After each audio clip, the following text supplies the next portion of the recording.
Perez. Wilco makes a run ahead of it. Bergkamp suddenly changed pace through the centre. It's Bergkamp! That's magnificent!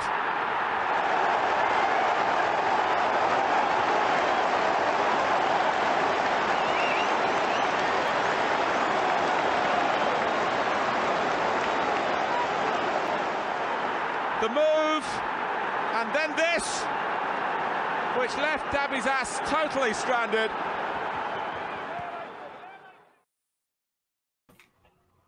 Hello, and welcome to Bergkamp Wonderland and Arsenal podcast. My name is Karl. I am a little depressed, not just because, Arsenal on a downward spiral, also the fact that I turned 40 this month. I never thought I'd see the day, but we move. We're now on a countdown to me turning the big 4-0. Sad times. But I'm not as old as the first person I'm going to introduce, the butter monkey himself, Danny. How old are you, Danny? Because you're way older than I am. What, mentally, physically, or actually biologically? Because there's three different numbers there. I mean, probably all of the above, to be honest. I think mentally about 12, physically about 80, and actually 52. So what's the average of that lot? I don't know. I didn't know you probably were 40. About 40, yeah. I think I've known you since you were probably in your late 20s. Yes, wow. Definitely. Jeez. Time has been good to you because you don't look any different. Black don't crack, Danny. That's the secret to it. Like Femi will tell you. Like black don't crack. It's fine.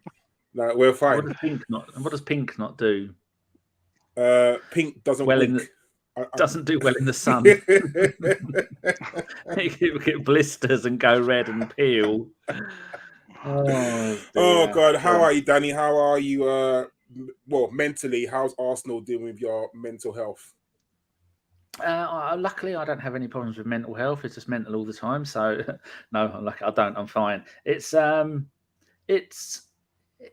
We've been through it all before, and we've been through it all again. I've got some things that I want to share during the show, and I said before the show that there's already one league title history, and we would have won with the 75 points we got now. That was good enough to win one Premier League title so far, and we've got 5 games left to go. And it's all right. You can't, like Femi said before the show started, Karl, he said, Man City are a juggernaut. There you go. Sums it up, really, doesn't it? Just you can't beat that. They've got 2 first teams. We've barely got 1. You're not wrong there. Now I'm going to introduce the man who's the reason I'm going to the game tomorrow or today, whenever you listen to this game. Femi, first of all, thank you very, very much, Femi, for giving me the ticket. Much appreciated. And how are you? No, that's cool. Yeah, all good. That's what I always say to people, man. Don't go on these mad websites paying. I wonder how people are going to feel if there's nothing on that Wolves game that people have paid thousands of pounds to go to. How are they going to feel at that? Just be careful where you buy your tickets from. That's all I'll ever say. But yeah, all good. Ready to break down a game that I watched on the phone. Oh gosh. And last but no means least, the only man in here without a beard, Nick. How are you? I'm good, mate. I will get a beard once I hit puberty. I mean, I'm not quite as old as you, so maybe one day. Oh God! At least you can grow some facial hair, unlike John, because even though he's got a beard, his beard is still not quite grown in yet. So there is time, Nick. There is time. Anyway, no further. Let's crack on. I'm going to stick with you, Nick. So we're going to talk about the Man City game because that's what I guess we're here to talk about. In the run up to the game, we were talking about. I think in the group that we've got, we're talking about the lineup on who should play on. With Saliba being out, and we'll talk more about Saliba later on. But did you think that Mikel would make any changes to the starting lineup? I would have liked him to, but I just don't think we've got the depth in the squad to set up any other way than how we've been setting up pretty much all season. We are. I don't like to use the term one trick pony, but we are a bit of a one-trick pony. We play a certain way, we attack a certain way, very flank heavy, with like Saka, Martinelli, and it relies on people like, Saliba and Partey to be on it at all times. And the last few games and months, we've just been slowly like dying a death with things like that. And like I say, with the Man City game, it's kind of expected. I don't think anyone had us down to win that game, but we were hoping that all the other games, if we'd have done better in those, it wouldn't have mattered. Because, like I said, at one stage, I think it was before the Liverpool game, and then before the Man City game, we could have gone like 8 or 9 points clear. So I'd have rather been playing them when we're 8 or 9 points clear, and then it doesn't matter, does it, Karl? No, I agree. Like, I think if you go into mentality with an air, so almost like an air of grace, to think even if we do drop points here, we're still ahead of you.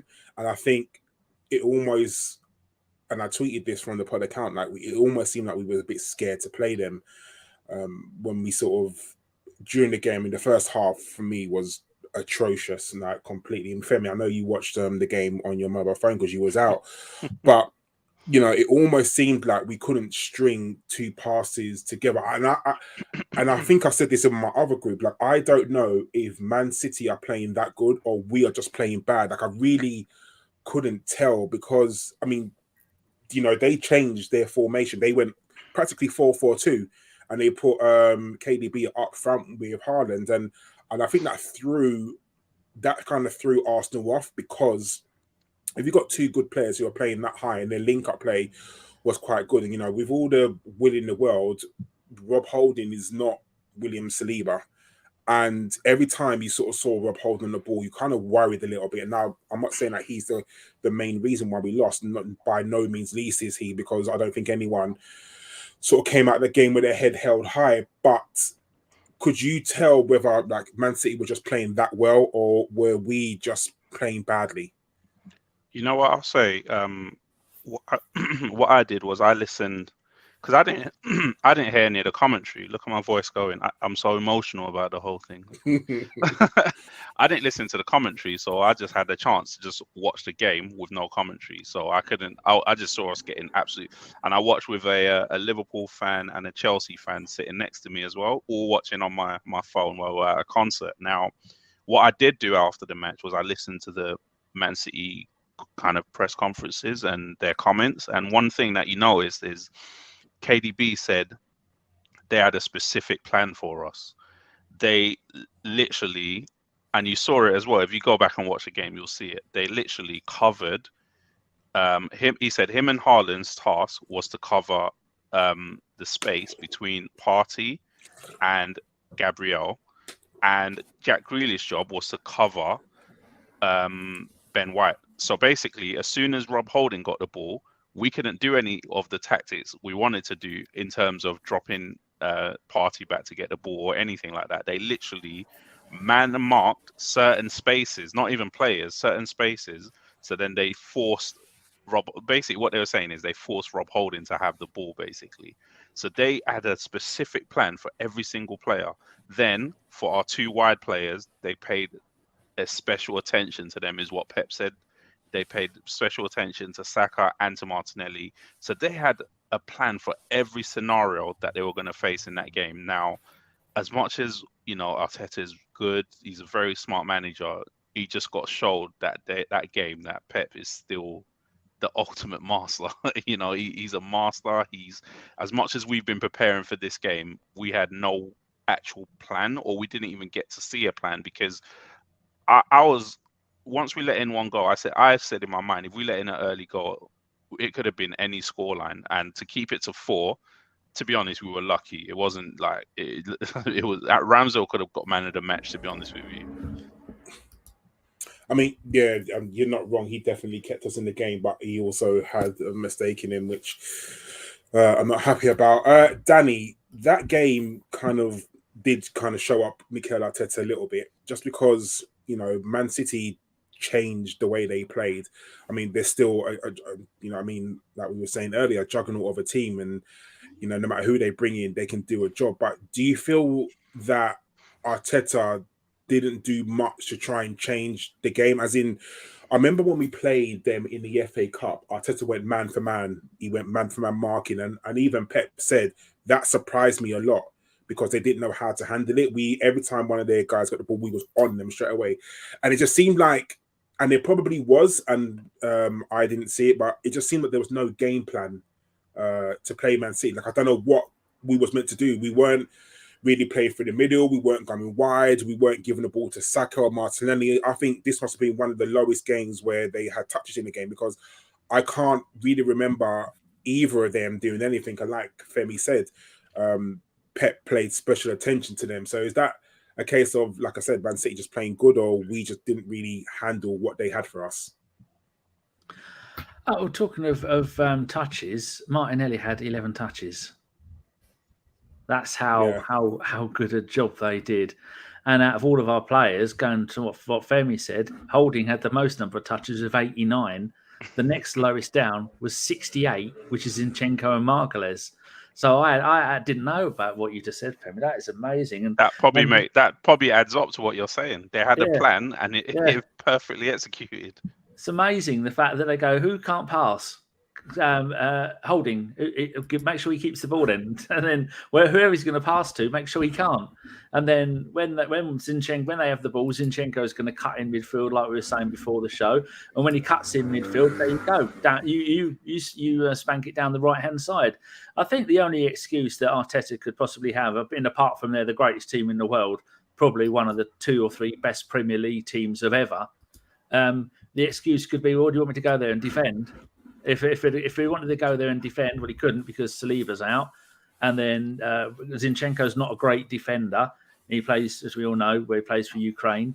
And if you want a defence, then you should have played Zinchenko in a defensive holding midfield next to Partey, and play Tierney at left back. At least that way, you've got 6 solid defenders doing a defending job, have Xhaka floating around in front of the other 2. But then again, if he'd have gone to, he said Main Road there, if he'd have gone to Man City and played 6 at the back with Xhaka playing another holding midfielder, he would have gone, oh, you ain't gone there to try. How are you going to win the league if you don't go there and try?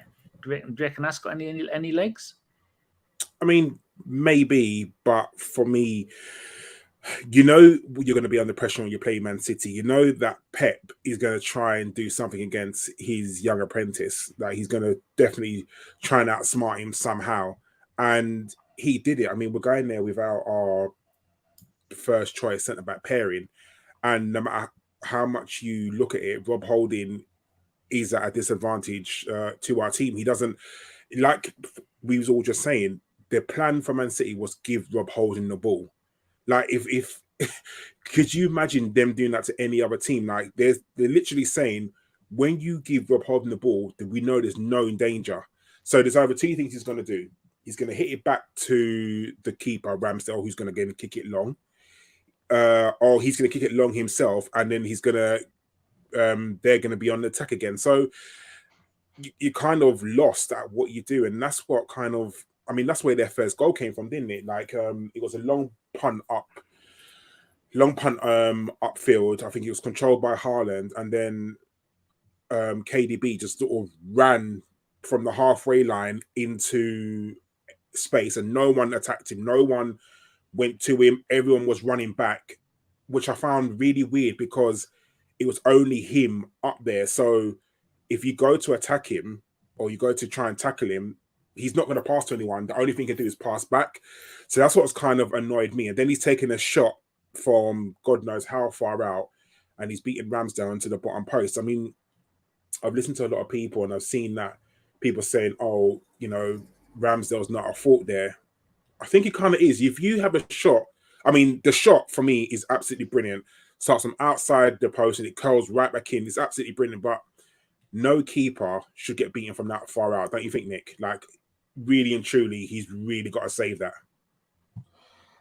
Well, some of the best keepers in the world have off days. I mean, he made quite a few saves for us in that game and this season. I mean, so I watched it, even though I tried to block it all from my memory, I did watch it again, the highlights, just to feel more pain. And I looked at it, I was like, yeah, he possibly should have done better, but like I said, De Bruyne is that good, and he is playing really well at the moment. I mean, I've said De Bruyne for a few years. I thought he's quite overrated, and I didn't think he was that world class. But since Aguero's left, he's really stepped up and actually starting to look the player everyone says he is. I mean, he's like I said, he's on fire at the moment, and I mean, Ramsdale, maybe he could have got fingertips to it, but like I said, I just think it was just that good, Karl. It's just how he done it. He couldn't have. I mean, if he'd have tried to put it in the air, I think Ramsdale would have saved it. I think that's the only way he could have done it. It was almost past him before he even thought about diving. Because like I said, I don't think he was expecting our whole team to just let him run through everybody. No one put a tackle in, no one get close to him, and let him shoot from that far out. So it's always I just think it's a bit mean always to blame the goalkeepers when there was so many mistakes leading up to that. But I mean, maybe the other two will think differently. We're not really a team of tacklers, are we? We don't really rattle tackles in, do we? We prefer to be a more controlled team. So even doing what Danny said, which is sticking loads of players behind the ball and trying to ride it out, I can't see our team being built even for that. Maybe a couple of years ago when Arteta first started building the team, we would even better at doing that. But this City just seem to have our number no matter what we do, whether we play well, whether we play badly. It doesn't matter what. They beat us on every occasion. I was trying to think back the FA Cup game that we beat them on the Arteta. Oba scored 2 goals, right? That was behind closed doors, wasn't it? Yeah. It's just weird that they just have our number no matter how we turn up, what form we turn up in. 15 out of 16 they've beaten. It's ridiculous. It's utterly ridiculous. And does anyone actually think, even with Saliba and us, even if we were playing the best we've been playing all season, would anyone actually think we would have beat them? No, because they were so fired up for that game. I haven't seen them that fired up for a game in a long time. Even a Champions League game against Bayern, they weren't that up for it. They were really, really up for this game for some reason. Well, that says something about us, though, doesn't it? It does. They see us as a threat. Yeah, they do. They do see us as a threat. I think they think of us more than some of our fans think of us, to be honest with you. No, seriously. That was a real compliment, the way that they went about that game, the celebrations at the end. They really wanted it. And we're just, unfortunately, not ready for that. You know what I'd say, Karl, is we are literally, I'm not even going to lie to you, once we drew the Liverpool game, I thought it was over. We were in a position where we couldn't even draw one game. I know people think West Ham and Southampton, but if you really think about it, even if we went into this game, West Ham and Southampton won, would have been 9 points clear with 2 games in hand. So if they would have beaten us, it would have been 6 points, yes, but they would have still had those 2 games in hand. And because of their goal difference, I kind of knew we pretty much had to win as long as they kept winning, we had to keep winning. Because the only thing, even though the points look crazy, like 8 points, 11 points, whatever, the only thing that was separating us was that draw against Nottingham Forest that they had. So once we drew against Liverpool, we were already behind them. And then so it was, the pressure was just immense. And they live for that. They live for that. I read what is BBC saying a stat yesterday that in April for the last 4 years, they've pretty much won every single game in April when it's crunch time. I think they've lost 1, and that was when they had the league wrapped up. So this is their time of the season, and this is the first time we've been here. So that's the only, we have to cut ourselves a little bit of slack. But it hurt, but I don't know. Yeah, it's disappointing, and what makes it worse is that sort of last season, it just throws shades of the same thing that happening, where we kind of almost had our destiny in our own hands, and then we threw it away. Like, I don't know if there's a mentality thing of why, last season we had our destiny in our own hands to get into the Champions League and we didn't do it. And then this season is kind of the same thing happening. I mean, Danny, do you think mental fatigue is an actual real thing, because you're looking at it and you're thinking to yourself, well, you know, the Liverpool game, yeah, if you're 2-0 up away to Anfield, and I don't believe all this Anfield hype, I really don't. Like, I just think it's a load of media bullshit. But when you're 2-0 up and then you come back to draw, to get a draw, and then you go away to West Ham and you're 2-0 up, and then the same thing happens, like, surely in your head, like even in the player's head, they must be thinking something. So do you think mental fatigue is a real thing, or do you think that we had Man City on the brain even when we were playing Liverpool and West Ham? I think it's all of those things. It's just the pressure. And I was saying to Deke in the post-game show that we'll see. We have got some big games coming up. Chelsea is one of those games that, much like Spurs, that it doesn't matter who's doing what in the league, form and all that lot can go out the window. And we will see against big games against Chelsea, big games against Newcastle, and a big game against Brighton. They're similar in size and stature to the Southampton, no, not the Southampton, to the Liverpool game, possibly the West Ham, because West Ham home are a decent side. And then we will see if we play, because we have looked so nervous. Partey has been awful for 4 or 5 games now. And we will see that it looks like now the league has gone to some. I mean, mathematically, it's still possible. But we will see tomorrow night if we are still playing with the same lack of confidence that we've been playing in the last 4 games. Whether the fact that now the league has possibly gone, the players might be able to relax and get back to playing the game they were playing before. Because up until the last 4 or 5 games, they've been playing wonderful, beautiful attacking football. And now all of a sudden, Partey's fallen apart. Martinelli isn't doing anything. Saka has struggled to do much in the last few games. And then the only decent player we've got has been Trossard. And that stat that I gave you before we started, Karl, Trossard has played 15 games for the Arsenal. He started 4, and of those first 4 games that he played, he came on as a sub. We won 1 of those. And then he played the next 7 in a row, scoring 6 assists, and we won all 7. And then the next 4 games, he came on as a sub again, and we didn't win any of them. I mean, little things like that. A player who's come to the club and has shone from the moment he's got here, and then Arteta's gone, nah, you're good enough to come on as a sub, so he's not injured game after game. And little things like that has got to chip away. And other people have got to look at that. I mean, there must be players at the club who are going to look at Zinchenko and go, you're not a left back. I mean, you do the job that Arteta wants. And we saw a couple of weeks ago when Tierney came in and tried to do the Zinchenko job. It's so weird watching Tierney, rather than sprinting down the left side, cutting into the centre of midfield. So he's tried to do that job. And it's not something I think you can just pick up. But he can't do it. Much like Zinchenko isn't really good at playing the left back role. And so it depends on who you're going to ask to do what and go where. But if you're an Arsenal player, you've got to be looking at that last game and going, oh, we just needed someone to be able to defend at left back, and Zinchenko can't do it.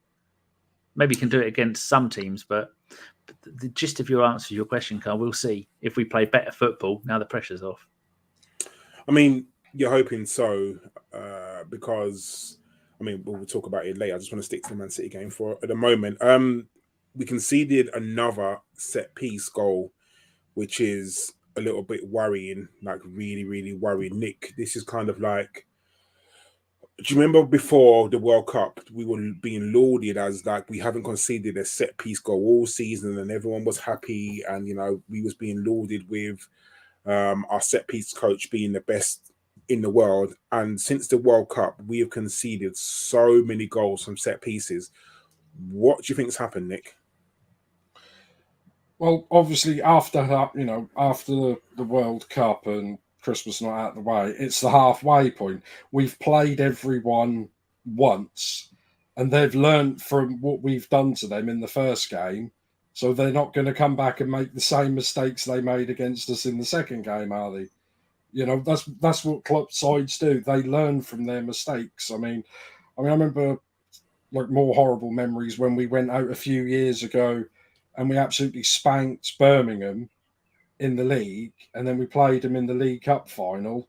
Granted, they bought about 8 or 9 players and that, but you know, they weren't going to allow us to do what we did to them before. These Premiership sides, pretty much all of them, top to bottom, they get good money. They've all got good players.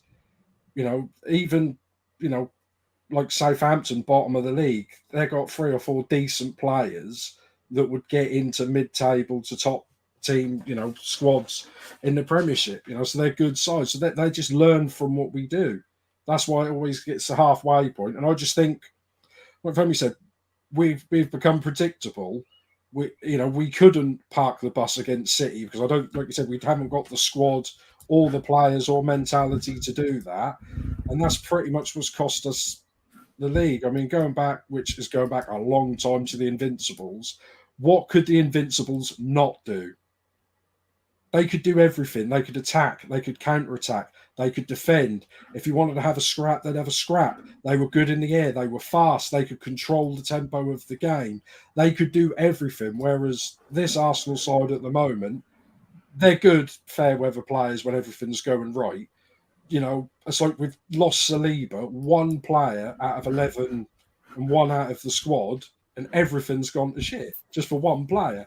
And he is a good player, Saliba, even though this is first season for us and we're talking about like he's the Messiah. But I just think just the way he links up well with Gabriel, the same as, partnerships and things like that are really important. I think if Gabriel would have got injured and Holden would have come in and played with Saliba, I think we'd do a lot better because, Danny said that he's trying to make Rob Holden play like Saliba. He's not. He's Rob Holden. He's trying to get Tierney when he come in to play like Zinchenko. He's not. He's Tierney. He's great at running up and down, overlapping with the wingers and really good pacey and a good defender. Arteta, and whether that's because he spent a lot of time, under Wenger, he was Wenger's captain for a fair few years as well. Wenger had one way of playing for the last, 10, 15 years of his as he was manager. And he would never have no B plan. So Arteta, if he wants to, continue to be a decent manager and not get sacked and fall down the ranks, he's got to know how to adjust his side, not completely change it. But like you said, Pep changed Man City, this juggernaut of a side with 2 squads that could probably win the Premiership. He showed us respect and changed the way they play to stop us from playing. So why do we not think we have to do the same against other sides? Do you think it's something to do? Sorry, go on. I was going to say, we're not a Bob Holding hating podcast. Bob Holding got a 91% pass success rate. But like you said, Karl, most of that was back to the goalkeeper. He scored the only goal of the game for us, and he did a last man tackle. So I like Big Bob. But Big Bob's at the club knowing that he's 4th or 5th choice centre back, and he's happy with that. Well, he's content with that, Karl. Yeah, you're right. And what I'm saying is, and I'm coming to Femi now, I don't feel like one player should totally disrupt our season. When Jesus was out for all their months, we was winning games. We beat Man United. We beat I can't remember who, but we beat other teams like without Gabriel Jesus in the squad. And we all, when we heard after the World Cup that he was going to be out 4 months, I think we all tore our hair out. We all was going to jump off a building because we just thought, oh my God, our striker. And then Eddie came in, and Eddie done an absolutely brilliant job when he came in, scoring absolutely loads of goals, vital goals. The fact that there's such a drop-off from Saliba to Holding is very, very weird. And that just shows that, you take out one cog and we literally fall apart. And Saliba is such a big part of the way we play. And I think I've been saying this in our group, and I think in other various groups, and people have literally chastised me. There's no guarantee Saliba's going to be here next season. Saliba has 1 year left on his contract. Now, I don't know if you saw from David Ornstein, and he's been saying that there has been absolutely no talk at all about Saliba signing a new contract. No talk, nothing at all. So I guess I'll come to you, Femi. If there's no talk of him signing the contract, at what point do you cut your losses and say, all right, cool, your value is high, we have to sell you? Because I understand he's got his back injury, and no one knows actually the extent of his back injury, and any potential club that comes in for him whoever comes in for him, they're going to want to know exactly what's wrong with his back. They're going to put him through a rigorous signing on contracts medical. that they're going to actually look medical. That's the word I'm looking for. They're going to They're going to put him for a rigorous medical. So I don't know what happens. Do you cut your losses with him? If he says, I'm not signing, it is what it is. Do you keep him for another year, hoping that he signs on in that year and then risk him walking away for free, or do you cut your losses and sell him at the start of the season? Oh man, this is a crazy one because this has been on my mind a lot as well. I've been saying this as well, that we're gonna have a choice to make because it just doesn't seem that unless we're gonna pay him like tons and tons of money, which it might be what this situation is. But sometimes I think, like, especially with him, he's got so good so quickly that I'm very sure there's a team in France who want to do a big rebuild who are probably looking at him. And we know how it goes in football. His agents probably knows who wants him and how much they're willing to give him, how much they're willing to pay him. So unless we should have wrapped this up quickly, man. Like, this should have been like from last summer, middle of the season. We get ourselves in this position a lot. And I know it's probably not, our fault, because when you get to 2 years left, it's very tricky. You either get these players to sign quickly or you run the risk of this happening. So by the time you start hitting August, you've got a big decision to make, because at the end of the day, you cannot, if they're going to, let's say it's a 70 million asset, I would say probably 60, 70 million. Are you willing to let that go for nothing? When we don't sell players. We're talking about selling Charlie Patino or Nuno Tavares. How much are we going to get for these players? Pablo Mari, we've got 6 million for today or this week or something like that. Like, at some point, all these things we're gonna. But then if you sell him, you got to buy 2 players.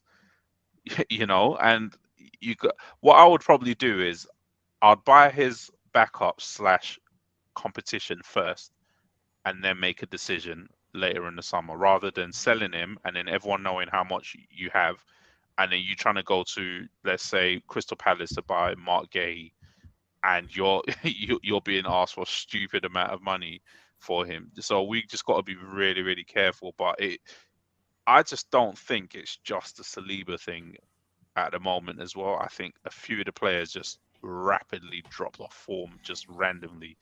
And to be fair, even in some of the wins that we were going on in that 7-game winning spree, even in some of the games that we won comfortably, the 4-1s against Leeds and Palace, we still had a few struggles in some of those games. Brentford was probably the game that the alarm bells started ringing for me, that everything has to be perfect for us to win. The team has to be, we've had the most players start a certain amount of like 25 or over games of any teams in the league this season. So that means when you're playing Champions League, man, like, it's not going to be possible for that perfect storm to happen again. So like, selling players is going to be very tricky, because we need to beef up this squad so much to be ready for Champions League. And I'd love to say we need to do it over this period or that period, but we have to do it in this summer. Otherwise, you see either a massive drop off, because there's no more resting players for Europa League anymore, which we've been doing for years now. You are playing Wednesday, Sunday, Tuesday, Saturday every week now as your first team. So you have to find backups that you trust, and that's the biggest issue. Arteta doesn't trust the backups that we have. So Rob Holding comes in from out of nowhere, having started 0 Premier League games. Like, what he's not good, but you think that Jorginho should play. Okay, I don't personally, I'm not a big fan. Everyone knows that, but you're thinking, okay, Trossard should play. But I know, Danny, you were saying that Arteta has got a bit of Wenger in him.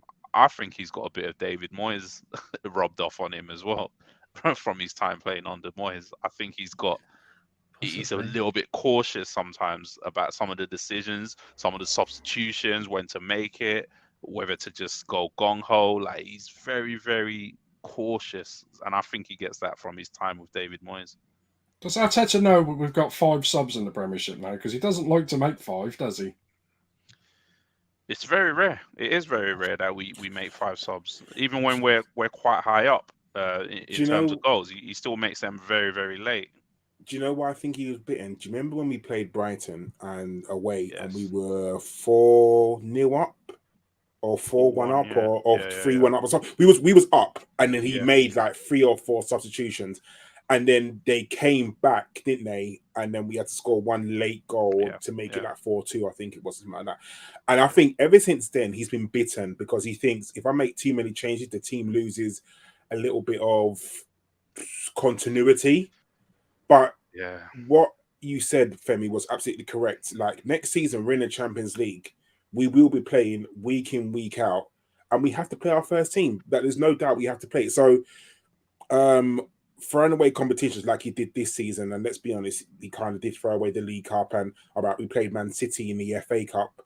Narrowly missed out, and even the Europa League, he didn't go full gun ho with the strongest squad. But he did play Saliba in that though, Karl. That's where he injured his back. Yeah. That's where he which I was furious with him for that.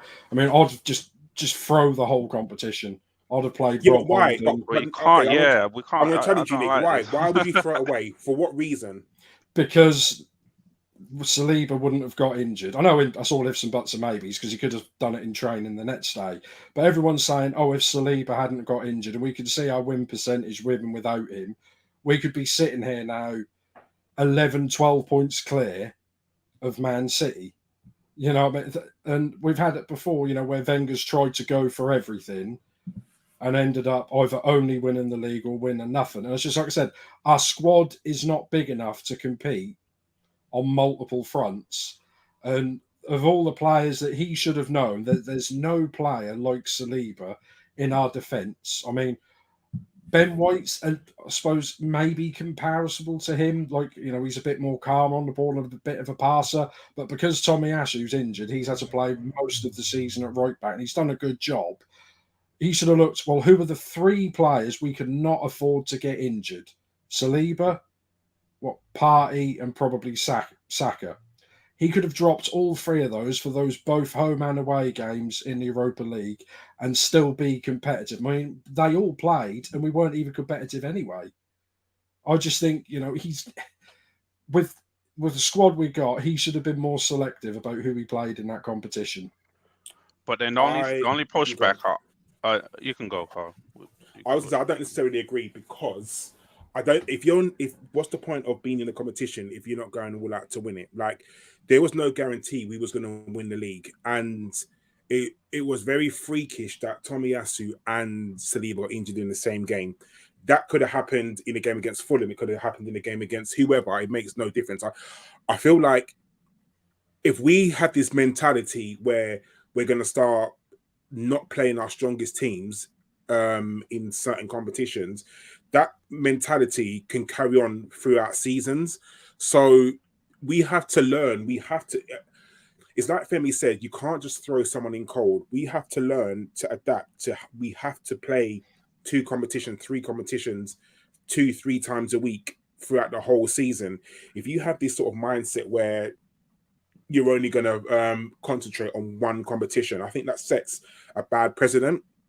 Like, I feel that we have to, now we're back in the big boys Champions Leagues, we have to learn what it's like to play in Europe. We have to learn what it's like to, you know, get on the plane, fly to another country, play football, and then have to fly back and then play on a Sunday. I feel like the whole squad needs to learn how to do that, because we have to do that next season, and we have to do it at a higher standard because the people in the competitions are going to be better. We're going to be playing better teams. So I feel like the mentality is a massive, massive thing. And if you're saying to someone like Saka, who's never played in the Champions League, or someone like Martinelli, oh, do you know what? Like, we're just going to leave you in reserve and then we'll bring you out for the big games. No, you need to, when we're going to play on a cold night in Ukraine or wherever, like, and we've got like a 6-hour trip and we have to go and land and play there when it's freezing and then fly back, you have to kind of prepare these boys for the stuff that's going to happen. I mean, long may it continue. I want us to be in the Champions League forever and ever and ever. And I feel like we have to mentally prepare everybody. Yeah, I agree with you, Nick. It was a flipping freak accident for us to lose Saliba and Tomiyasu in the same game. It was absolutely a joke. Wasn't it within the first 10 minutes of the game as well? Yeah. Really? Yeah, it was. Well. Yeah, it was. Both of them was in the first half, which kind of makes me think that Saliba may have had an injury before the game, and we kind of, let's see how he is, which we'll never know, I guess. Yeah, I mean, I'm only talking like ifs and buts. I mean, that's pretty much what all this. Oh yeah, of course it is. But I understand if we're in the Champions League, I understand that, but that's the Europa League. Nobody really remembers the Europa League, to be honest. Sorry, I don't think that's an important competition. It's nice if they won the Europa League, but I just. I think I was on a podcast before and we were talking, with our crystal ball. And I think we all said before, what would we do? And I think, like I said, we were so far ahead of the league at that time. And that was a bit of a false league because, a lot of people say, it's the same games, but they're all, it's like a marathon. Everyone's running the same length of a marathon, but we're all starting in different positions. It's the same length, it's the same distance, but sometimes it looks like we're ahead when actually we're not. Because, like I said, we had a lot more harder games to play. We could have played like 10 easy games and then 5 really hard games on the spin and lose all 5. It's just, I think, like you said, our squad isn't big enough to compete at the moment in the Champions League. So why is he trying to make it to compete in the Europa League? And before that, I said just throw the competition, put out the under-17s. That's what I said, because the league, whether people say it or not, the league was there to be won this season. And it's not because we lost to Man City and because Saliba got injured. It's because we were 2-0 up at Liverpool and we bottled it. We were 2-0 up against West Ham and bottled it. We went to Southampton, and what really got me with Arteta, and because I don't like to watch the stuff before the games, and I normally turn on pretty much as kickoff, but I must have been a few minutes earlier, and that really upset me what he said before that game, and that was just before the thing. He said, "Oh, so Mikel, what are you going to do tonight when you're 2-0 up?" And he said, "Scored the 3rd goal," and I put my hands in my head and I went, "You absolute twat." They're listening to this. Oh, they think they're 2-0 up already. Arsenal coming down here, big time Charlies, we'll show them. And they did. They went 2-0 up on us, didn't they? And I just think, he's got a young man mentality. The squad has got a young man mentality. And I just think, I know it sounds harsh, but if we'd have had a more experienced manager, we could probably be winning the league this season with some of the decisions he's made. Not to say I'm 100% blaming everything on Arteta. I just think he could have done a slightly better job with squad rotation and picking and choosing what competitions to go for than what he did. I mean, he'd probably admit it as well. He'd admit it, behind closed, maybe not in public, but he knows after that game, I should have probably not picked half of those players for that competition. See, the reason why, and I've heard this so much from Arsenal fans, I totally get dumping the Europa League, dumping competitions, but I heard this same thing last season, and we weren't even in Europe. That's the problem. Like we can't, and the problem with dumping things like the Europa League is, I get it, we don't like it, it's really crappy, whatever, but by not winning the league, we don't actually get seeded very high in the Champions League. You winning the Europa League gets you automatic first seed in the Champions League, basically, yeah? Winning the league gets you automatic first seed in the Champions League. Coming second in the Premier League, you're then reliant on your UEFA coefficient thingy. We've been getting dumped out of Europe regularly. Yeah, we're going to be in pot 3, aren't we? We're going to be in pot 3. We will be close to being in pot 3. It's only the Arsene Wenger history that's keeping us in pot 2, and that's what, 6 years ago. Yeah, but that's only to be fair, that's only 5 years, isn't it? Like maybe Unai Emery, because he got us to the final of the Europa League. That's literally what would be keeping us in pot 2. Otherwise, under Arteta, we've been knocked out in every single knockout game that we've played. Maybe we won 1, I think, or 1 tie out of all of them. So then you're going into pot 2, pot 3 of the Champions League. you're going to draw two really, really hard teams, which then makes your next season really hard. So I'm not saying we would have won Europa League, but at some point, we got to get out into the mentality that Man City are in. I get it, the squad is not big and all that stuff, but I look at our bench, and I'm sorry, but I think a lot of our bench is good enough to play for most Premier League teams. I'm not going to say that. I watched Fulham give Man City a game yesterday. If I tell you to take any of Fulham's players, most people will say, nah, they won't even get on our bench. So we can't keep saying that our squad isn't good enough. I think Arteta was saying today as well, like, we make a lot, I think as fans, we make a lot of excuses that I don't think he wants to hear or he's making, you know, and it's good to be hard on the team to a certain extent. You know, when Arsenal have a bad performance, I'm always critical. I feel like you should be critical of them. If the manager comes out and he's critical and he says we need to do better, then we as fans got to start thinking, no, we had, when did we get 50 points? We had like 50 points in a record amount of games, and then we've got 25 points since then. It's not good enough, to be honest with you. It's crazy that you got to be perfect. Don't get me wrong. I don't like the Man City thing. Whatever, it stinks. You know, Newcastle, City, and possibly United. I don't know where we're going in this league, but at the end of the day, when you've already got 50 points, you have to be demanding of yourself. And at some point, we just have to be. You know, and it's a shame. I wish we didn't have to be perfect, but if you're hitting 85. And you're not winning the league, I think you can look at yourself and say, okay, we've done everything we can. We've done all we can. If you're getting knocked out of the Europa League, you know, playing your best team, then you say, okay, we've done everything we can. But if you're leaving things on the table, but you're thinking, it could have been this, it could have been that. Yeah, you look at the bench. The bench is good enough to play. Eddie Nketiah, I mean, he did his thing. Trossard, we got there. Emile Smith-Rowe, God knows what's happening with him. You know, Jorginho, he was starting for Chelsea a couple of months ago. So we've got players that a squad that could have got us to somewhere without dumping every single competition. No, I think I agree with you. I think he needs to, you know, look at his bench more and kind of go from there. And it's something I want to talk about with the Chelsea game. So, Danny, we play Chelsea tomorrow or tonight, whenever you're listening to this. Do you think he needs to ring the changes? Now, I'm not talking the wholesale changes. I'm not talking about changing the whole squad.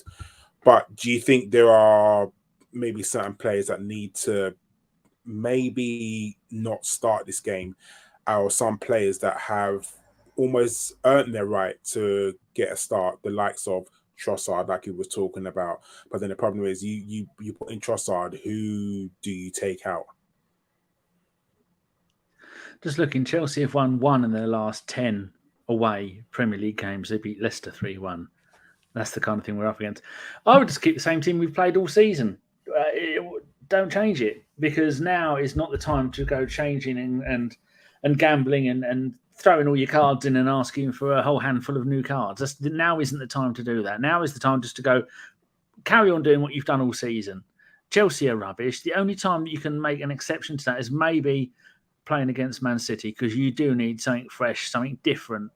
You need a little bit of bezazzle when you're playing Man City to try and get something. Otherwise, you're going to get steamrolled like every other club has done. Play the same players, same positions, do the same thing, go through the numbers, and we should be okay, because Chelsea are an absolute car crash. Lampard's been there for 5 games, lost all 5 of them. They're doing absolutely nothing. AC Jimber on the podcast said at least Lampard has come in and he has solved Chelsea's problems with not scoring goals by not attempting to score goals. And that's what they did in one game. They didn't have a single attempt on goal. I think that's what they were saying a couple of weeks ago. So, yeah, keep it the same way it is, because you know that if he goes, right, we're playing Tierney left back, we're dropping Partey, playing Zinchenko in the middle, we're going to drop this person here, bring back Smith-Rowe, and then we go out there and we get a draw and go, why have you changed the winning system? What are you doing? It's like, who is it? Someone in the chat, Mr. Waffles says, Arteta is the project, get constant abuse for saying it, but it's true. And also, Arteta's learning on the job, isn't he? Look at all of us when we first started podcasting. So we were all rubbish. Now look at us, top quality pros. It's being a podcaster and being a manager is it doesn't you don't get good overnight, do you, Karl? No, but see, you said all that, Danny, and I kind of agree with you. But Southampton came in with scoring, I think, 1 goal in the last 25 away games or whatever it was. So this is what I'm saying. Like, it almost seems like whenever you play Arsenal, there's never a bad time to play Arsenal. Like, especially if you're on a sort of a slump, it's always like there's a good time to play Arsenal. And it being a London derby, you know, he's got it written all over. Aubameyang coming back, and I think Lampard kind of hinted that. Oh God, he's going to score a hat trick, isn't he, Karl? You've jinxed no, it. At all. But don't Benteke us, for God's sake. Yeah, I was going to say Benteke. This is what, see, I mean, like, it's always an omen, like when someone hasn't had a run of form, and I think. Where's Shane Long lately? Is he about? Is he going to come back and score his yearly goal against Arsenal? Didn't that Southampton player this year do it as well? Yeah, that's his first goal Armstrong or whatever. And Walcott only scored 1 all season. Yeah, Walcott scored the last game, didn't he? Scored an own goal. Well done, Femi. Yeah. Do you think that there's... So, Nick, do you think there's almost like a little mentality thing where, you know, when you hear those stats, and players hear these stats as well, you know, this team hasn't won in 55 games, or this team hasn't done this, and this player hasn't done that. Do you think there's a little bit of a mentality thing where players think, oh, you know, they're no threat. They're like, we can just turn up and just do whatever. Even like, say, like the Bournemouth game, like, remember where, you know, within the first 10 seconds, they're not switched on, and then we're thinking, oh, no matter what, we're going to win this game. And do you think there's something there where a certain team, or that even with being 2-0 up in the last games, like we were 2-0 up, do you think, oh, yeah, we've won this, we're calm? Do you think it's definitely a mentality thing or something else? Yeah, 100%. It's inexperience, mentality, bit of arrogance. I mean, Arsenal for a long time, because they play pretty football, have been a little bit arrogant. Like, and they think, oh, because we play nice football, we kind of deserve to win more than, you know, the Stokes and people of the past, because they play how they play, and our way is the best way. And like I said before, with the Southampton game, that's one of the biggest things. When Arteta's jokingly, oh, what are we going to do this time? Oh, when we're 2-0 up, we'll score the 3rd goal. I'm like, seriously? And the biggest, like one of the biggest decisions, I think, him is where he played Fabio Vieira in that game when Xhaka was injured instead of Jorginho. And I'm like, he doesn't really defend. He doesn't really attack that much. He's got a good pass on him. He's young and experienced. You know, he's in his first season, the second half of his first season. So he should be better next season, which a lot of players do. Why are you not playing the experienced 31-year-old Jorginho you just paid good money for the player he is now? Everyone in it would have thought, oh, Xhaka's injured. Okay, we'll play Jorginho, because you bought him to replace either Partey or Xhaka when they're injured, because they can't play every minute of every game all season. And third choice would have probably been Zinchenko in there and put Tierney at left back. And for some reason, he put Vieira, who had an absolute nightmare of a game. He was completely lost and got subbed after about 55 minutes when we were 3-1 down.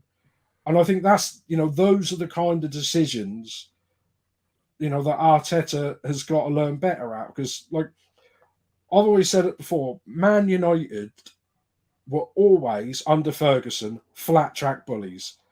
They were never this free-flowing great. I mean, they played some decent football. I'm not going to say them off. But they very rarely lost to who they shouldn't lose to. I mean, if you take, you know, everyone from 6th down or 5th down, beat them home and away, those 15, that's 90 points. That's your Premier League done. Anything you know, any home games against the big boys you win or draw away is a bonus. You know, but do you still think it works like that, though, with Man City being in this league? I just don't see it. They beat everyone whenever they want. Home, away. That's why I said Man City compared to Manchester United, because, I mean, I always said this for years. Liverpool won everything in the 70s and 80s because they had great teams and they had the money. But it was money they generated from being good over a long period of time. Man United, very similar, 90s, early noughties, how they, sold themselves abroad, to be probably the richest club in the world. And they had a really good squad. And so you can't really knock them because that is what they earned from years and years of being successful. Whereas Chelsea, Man City, and you watch Newcastle next year, take it Champions League next year, which is almost probably done. You can kiss goodbye to half the players you think we were going to get because they'll outbid us the same way Chelsea did. And that's done and dry. And that's why I'm kind of upset we haven't gone all in. I mean, I said it in January when Jesus was out injured. Buy a striker. Buy everyone. I don't care if you buy 6 or 7 players in Sullivan in the summer.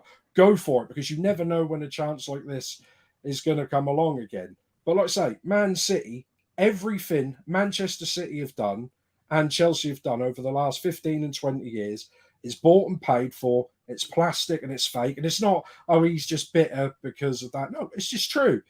They got sanctioned 3 months ago for over 140 something financial fair play things. What's happened? Nothing. That's the integrity of the Premier League. Nothing. We know what's happened.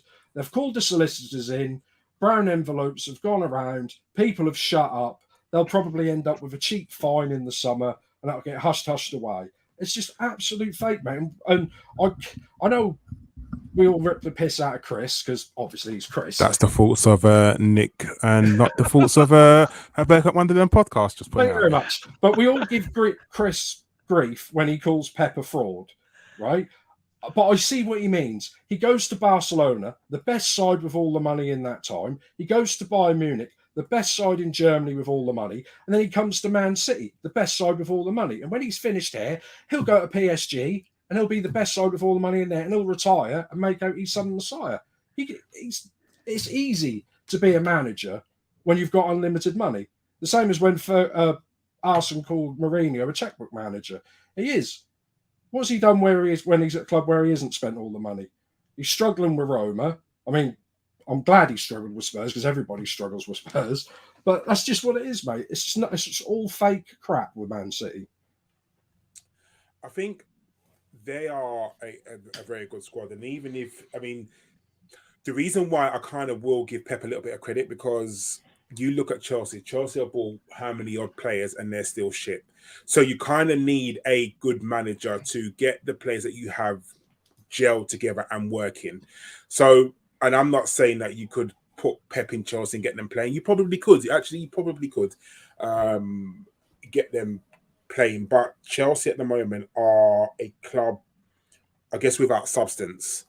You've got a load of players who have just been shoehorned into this club and just been told to play. Now, I don't really want to talk about Chelsea too much, but you had Graham Potter, who was a very good manager at Brighton, who come to Chelsea, and the job was a bit too big for him, unfortunately, and he struggled a little bit. And the problem is, you got an owner who kind of thinks, I've given you all these toys, I've given you all the tools, why aren't you playing well enough? And you have to understand that it's not that easy. You have to give players time to gel, and you have to give players a good direction. And Chelsea just don't have it at the moment. My issue with playing them tomorrow is Lampard will get them hyped for this. I mean, form book says that we should beat them. We should. Because I know we're looking at our results, but we've only lost one game. And I know that, the Liverpool result and the West Ham result and Southampton results, they feel like defeats. They do. People will probably think that they are defeats, but they're not. We drew those games. So in any other sort of circumstance, you'd be thinking, Arsenal, we would play the narrative where Arsenal have only lost one game in God knows how long. I can't remember. 1 in 11. Yeah, we've only lost in the league. We've only lost to Everton and Man City. That's it. Yeah. Man United. We beat Man United. Well, no, okay. Recently, but yeah, okay. In the league, in this season, we've lost 3 games? 4 games now. Pardon? 4, yeah. 4. Sorry, we've lost 4 games. Yeah. That is champions. Teams. That's champions form. Like, if you said to any team, "Oh, you're only going to lose 4 games in this league," you'd be like, oh, "Okay, so we're going to end up champions then, right?" Because that doesn't happen. That, you know, we've done so well, and I kind of like. John says this a lot. We're in a progress stage, and we're at stage 3 or 4 of the plan. I think it's easy to. I mean, that for me is sometimes an excuse that we fall back on. Oh, we're way ahead of where we should be. So I get my issue to that is when we are where we should be, when we're at stage 5 of where we are or where Arteta thinks we are. Should we be sweeping the league? Should we be winning the Champions League, or is there always going to be an excuse of Man City are still better? Because I feel like that's what we always do. We always, as Arsenal fans, we always find an excuse to not. If we're good, I'm going to say we're good. Look how many games we went on a run and we won games, and we were lauding it. Everyone was happy, apart from stupid Arsenal fans who just want to see this team downfall. But we were lauding it up. So when we're good, we're going to say we're good, and when we're bad, we're going to say we're bad. Like, I think that's what it is, and I think tomorrow is almost like the perfect game to bounce back. Femi, do you think? I just asked you a question now. Do you think that we'll win tomorrow? My days. Do you know what it is? See Chelsea's season, yeah? It's absolutely disgraceful when you think about it. This is probably the worst season a big club has had. I can't remember. I mean, even when Chelsea were under Mourinho, they started badly, but they changed manager and they kind of bounced back, didn't they? They still finished 10th, didn't they? The year yeah, before they finished. got Yeah, but look where they are right now. It's an absolute disgrace, to be honest with you. Like, the excuses, I get it, the managers and the players, and they've had, what, 4 people in charge this season. I can't. I just can't. We can't lose to them. But the only thing that I say is, like, when a team just goes on a stupid losing streak like they've been on, I think they've lost like 5, 6 in a row in the league. I think they scored 1 goal in all that time as well. Now, at some point, I don't want to say it, but it just turns around, doesn't it? So I think it's about us, to be honest with you. If we play to the best of our abilities, we beat them. But it's what Arsenal turn up tomorrow. You know, it's what state of mind that we're in. It's our defending. Because the thing with Chelsea that you notice is they do create a lot of chances recently, even with their crap that Lampard is trying to do with defensive players playing high up the pitch. It's crazy manager or whatever he is. But they do create a lot of chances. The thing is, can we defend well? That's the main thing. We will get chances against them without a doubt. But can we sort out our defense and not let in these 2, 3, 4 goals, especially at home? We've kept, 1, 2 clean sheets at home this season. We have to do better, and we cannot let Chelsea have scored 1 goal in the last 5 games. You know, it's that serious. Every team they play, no matter how many chances, no matter what they do, they just don't score. So we cannot let them score against us. We cannot, and if we stop them scoring, we will definitely win, because they won't be able to stop us from scoring. So, what Arsenal are going to turn up tomorrow? If we turn up to the way that we're supposed to, we win the game. Simple as that. If we come out like we did against Southampton, scared and giving the ball away, giving the ball away in the center of the pitch, no, it doesn't matter who you play. As we've shown against Southampton, this is the Premier League. You will give any team a chance, no matter how bad Chelsea are. So now it's time to just put them to the sword and carry on going, because we've got another hard game on Saturday, Sunday. So let's deal with Chelsea the best that we can. And what I'd really say is we need to think about what we want to do at centre back. One thing that goes unnoticed actually is Ben White rarely finished 90 minutes this season before Tomiyasu got injured. He always came off as a sub. Always, nearly every single game, Ben White would come off between the 75th and something minute. Every single game. And recently, because we've had no backup for him, he's been playing 90 minutes. So I wonder what he's still got left in the tank, Ben White. You know, as much as people say move him to centre back, he looks absolutely shattered, even playing at right back now. So what are we going to do in our defence? Are we going to wheel out the same defence for the, 5th game in a row, which I just don't think it will work.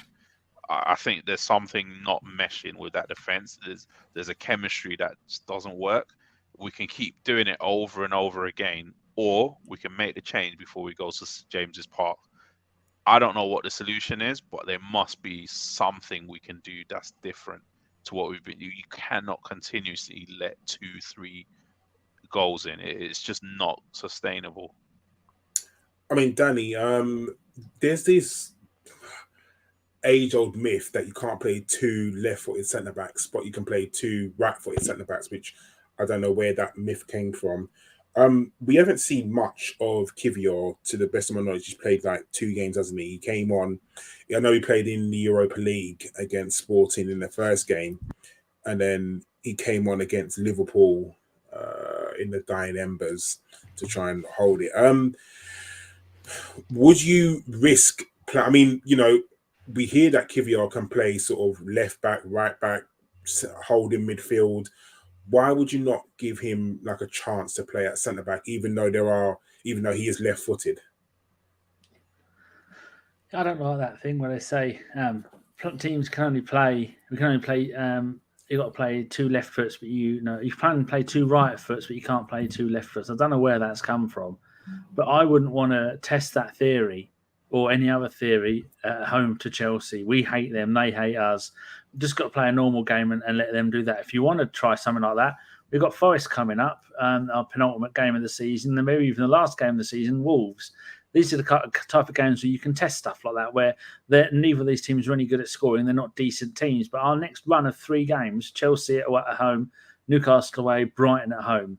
If we're going to maintain any kind of pressure on Man City, we need to play the same players who've been playing for the run-in, apart from Holding, because he's got to come in. I'll keep everything the same as it is, because if we can get 9 points against them 3 teams, then that still keeps the pressure on Man City, and it gives the team a little bit of self-belief, because this isn't just about this season. It's about what the players are going to, mental attitude is going to be about next season. Because when the pressure's been on, in the 98 double season, we lost, I think we lost 7 league games. In the 02 season, we lost 3 games in the league. And in this season, we've only lost 4. And already, like I said at the beginning of the show, we've got enough points to have won 1 Premier League title out of the 30 that have happened. And then you can just look back at history and go, to get 75 points at the end of a season is a damn fine season. And to get that with the ability to maybe get another 15 points, I don't want to take risks about bringing Kiwior in or anything like that. If we're winning a game 3-0, then feel free to bring him on, take somebody else off, and just give him the minutes. But he's come from playing for a very average Italian side in a league that isn't that good. I mean, he played at the top level for Poland in the World Cup. He played every game. But World Cup football is very different from Premier League football. Oh, my cat's farted. My cat just farted and woke herself up. You dirty bitch. Oh, dear. That's going to stink. So, no, don't take any risks. But we should, I think what it was Nick or Femi said earlier, Arteta doesn't make the most of using subs, does he? Sometimes this season we've been X number of goals up in a game and you think, right, we get 4 players off, 4 players on. Rest a few players, and he hasn't done that. He doesn't like making a lot of substitutes. Remember, like Wenger with the Fables 78th minute substitute. Arteta, I don't know why he doesn't do it. But they can, like I always say, Karl, if any of us knew anything about football, we wouldn't be sat here talking to the other 3, would we? We'd be managing, I don't know, somewhere in Spain when it's nice and warm. We'd have the doors open, going, oh, it's quite hot. Not, oh my God, look at it, it's pissing down again. No, you're right. But, this is what we do. And this is why, you're a millionaire, Danny, from this podcast, because we get to come on and give our opinions and things like that. Nick, so I think, people are talking about, it's over, Man City are... they're going to win the league, and they could well be. I think they're definitely favourites. But do you think that Arsenal have to keep the pressure on? Because, like we were talking about, Man City may well drop some points. You just never know. They're still in the Champions League, and they've got to play Real Madrid. That's a distraction right there. They're still in the FA Cup. So, they could trip up somewhere. Do you think we kind of owe it to ourselves to keep the pressure on just a little bit, just in case? And I'm not saying that we're going to win the league or anything, but what you don't want is, let's say Man City do trip up somewhere, and you still want them to feel a little bit of pressure, because what you don't want is to go into the last couple games when they've got to play places like Brentford and Brighton and them take it easy because they know they've already won the league. You still kind of want them playing with a little bit of pressure, so they're looking over their shoulder. Do you agree with me? Yeah, I mean, like I said, I was more a bit upset because I think with the investment and slightly better decisions, we could have, I won't say walked to the league, but we could have been 10 points ahead of them, and playing them was, irrelevant, if you see what I mean. Whereas now, I mean, they are top of the league at the moment, but we win tomorrow, we go back top of the league, and they've got their 2 games in hand. They play West Ham on Wednesday at home. West Ham ain't no mugs. They've got goals in them. I know they can't defend, but they've got goals in them. They can score a couple of quick goals. Someone slip over at the back. John Stones slips over, straight red card, and all of a sudden they've lost to West Ham, and then they've got Leeds Saturday. Leeds have got goals in them as well. Even they're a tricky type of side, even at home. So just imagine if we, like I said, we put out a crap side tomorrow. We put out all the kids and end up drawing somehow, and then they lose to West Ham and lose to Leeds on Saturday. Can you imagine? Put them under the pressure. See how we don't like being chased. Let's chase them. Yeah, they've got the games in hand. From this Sunday, they won't have the games in hand.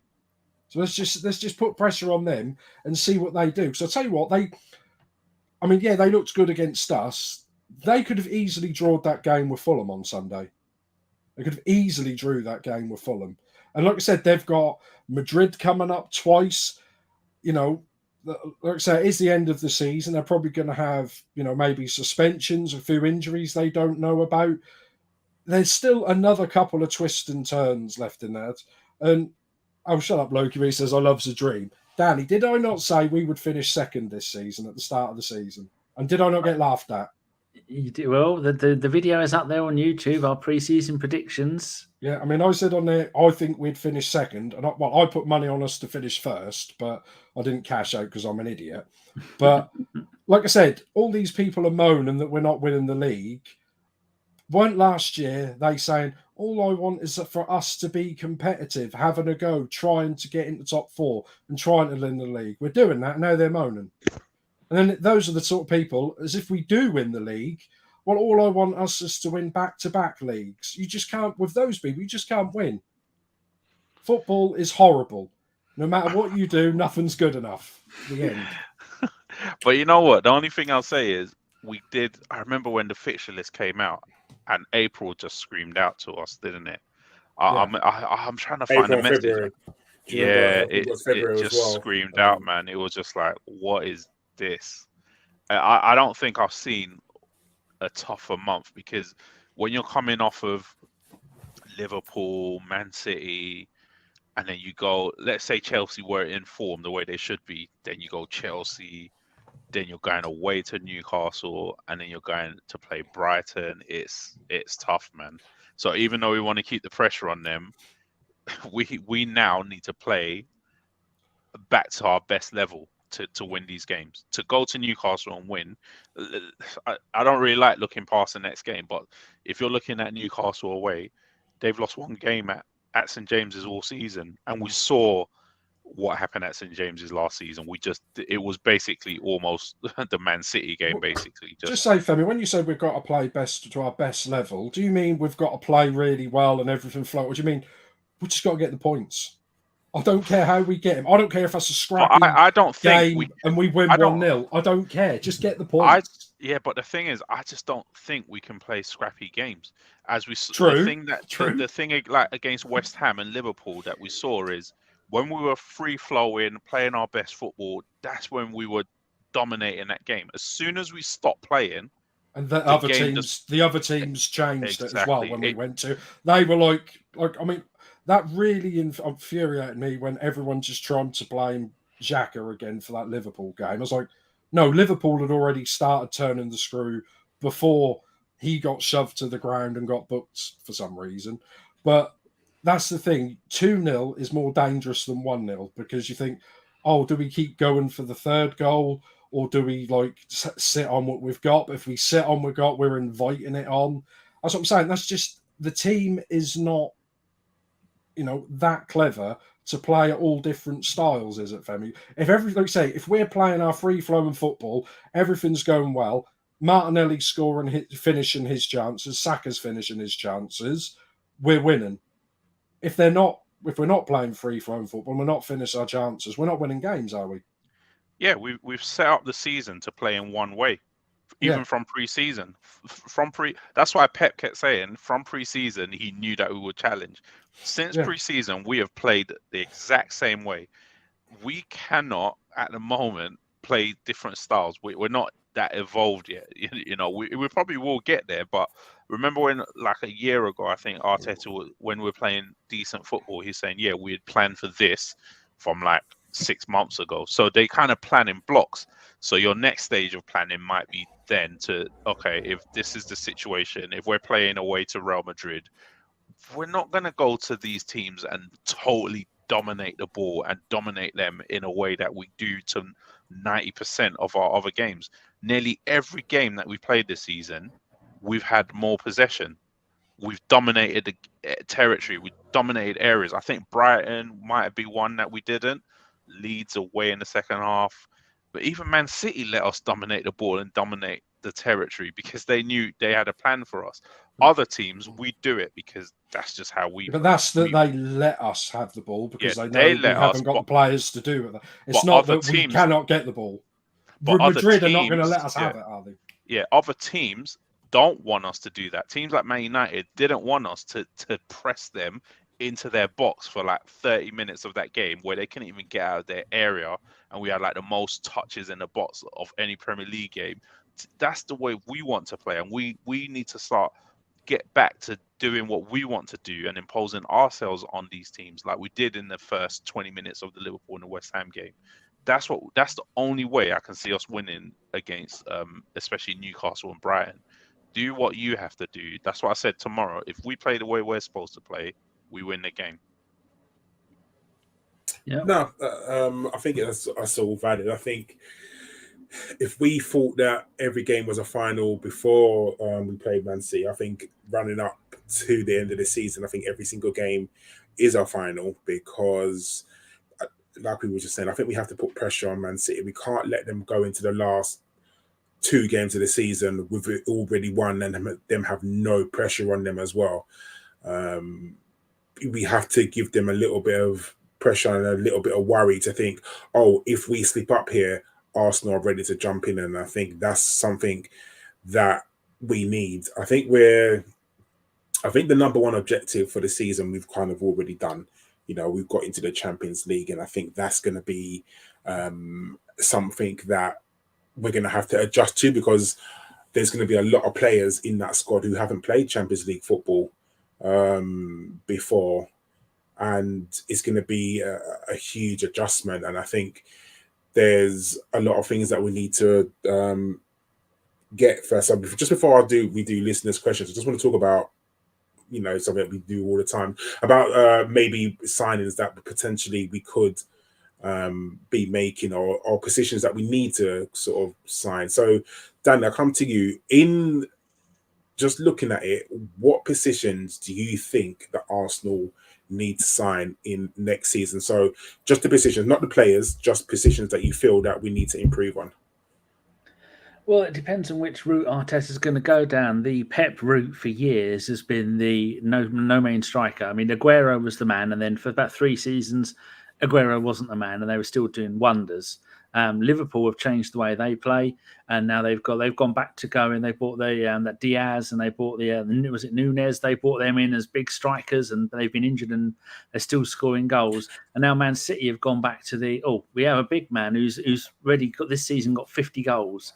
Now this is a time when I think there's going to be a change in football because Kevin Campbell was on Talk Sport today with Danny Kelly. It's a very good show, and they were saying that him and Tony Cottee were saying that they'd like to see more Premier League teams go and play two up front again. I thought in a kind of way, Jesus is the one who would be this small man and the big man, little man up front.